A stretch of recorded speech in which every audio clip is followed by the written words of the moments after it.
Now, one key thing that a business analyst is very good at is this thing called data modeling. Whether your client is a recruitment management company, an investment bank, a pharmaceutical company, or an airline, all of their internal operations need first to be represented pictorially at a schematic level. And this is a skill that a business analyst is very good at. They use these things called case tools.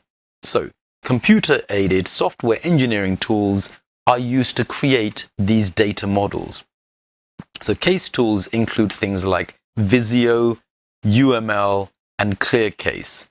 And whenever you see those terms, a business analyst is very good at representing problems in this diagrammatic way. Let's look at one of these. Unified Modeling Language, or UML.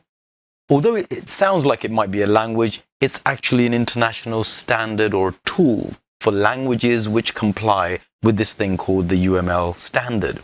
But basically think of it as a software tool. It's programming heavy, but it's all towards creating graphical models and visualizations of software systems so that you can conceptualize the final software system. So you're often going to see these on the CVs. You'll also see these on the CVs of programmers, by the way, as well, who want to show you that they can conceptualize initial ideas very quickly. Other terms in this data modeling realm are things like ERD, or Entity Relationship Diagram. You'll see terms like Logical Data Structure, or LDS, but essentially for you and me at this stage, they all mean data modeling.